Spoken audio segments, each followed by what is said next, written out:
পাগলা তিতা মিডা বোঝে না, পাগলারে জিলাপি দিও না। ঈদ মোবারক। জিলাপি যারা খাইতে চান ইরানের পক্ষ থেকে আসেন। চাঁদাবাজি হবে, চাঁদাবাজি হবে। আপোষ করে যেটা হবে সেটাকে চাঁদাবাজি বলা যাবে না, এটাকে ফান্ড বলা যেতে পারে।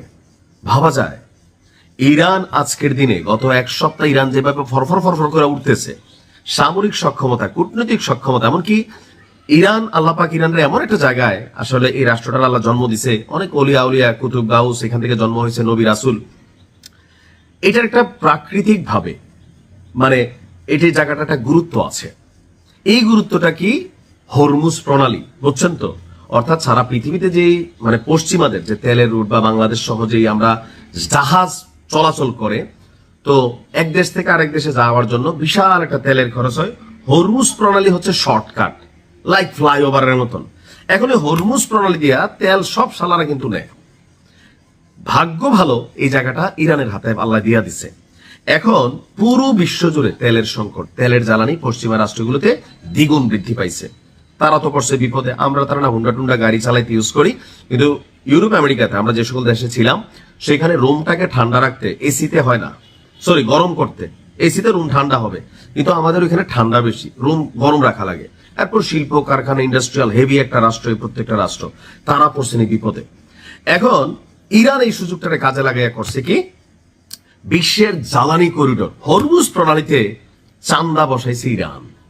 পুরো যুদ্ধের নিয়ন্ত্রণ নিয়ে নিছে পশ্চিমাদের বিরুদ্ধে, পুরো যুদ্ধের, শুধুমাত্র সামরিক যুদ্ধ, অর্থনৈতিক যুদ্ধটা।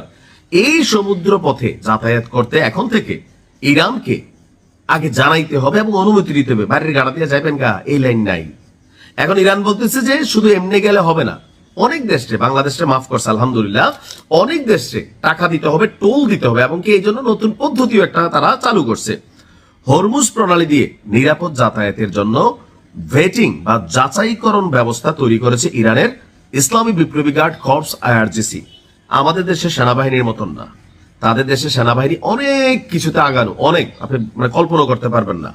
তো ইরান হরমুজ প্রণালীতে একটি নির্বাচিত অবরোধ দিয়েছে, যার মাধ্যমে নির্দিষ্ট কিছু দেশের, অর্থাৎ পশ্চিমা রাষ্ট্রগুলোর মদতকারী, ইসরায়েলের মদতকারী যেই রাষ্ট্র হোক, ভারতও কিন্তু কানেক্টেড এটাতে, এই রাষ্ট্রগুলোর জাহাজকে এই জলপথ দিয়ে যাতায়াতের অনুমতি দেওয়া হয়েছে, তবে টাকা লাগবে।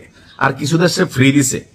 সামুদ্রিক সংবাদ এবং বিশ্লেষণ সংস্থা লয়েডস লিস্ট, তারা তাদের প্রতিবেদনে বলছে ভারত, পাকিস্তান, ইরাক, মালয়েশিয়া, চীন সহ বেশ কয়েকটি দেশ ইরানের আঞ্চলিক জলসীমা দিয়ে যাতায়াতের জন্য তেহরানের সঙ্গে যোগাযোগ করছে, আলোচনা করছে, এমনকি এখানে খুব বেশি টাকা পয়সা আমাদের থেকে নিচ্ছে না। লয়েডস বলছে ইরানের আইআরজিসি এই যাচাইকরণ এবং নিবন্ধন ব্যবস্থা তৈরি করেছে বেসিক্যালি পশ্চিমাদেরকে শাসন করার জন্য।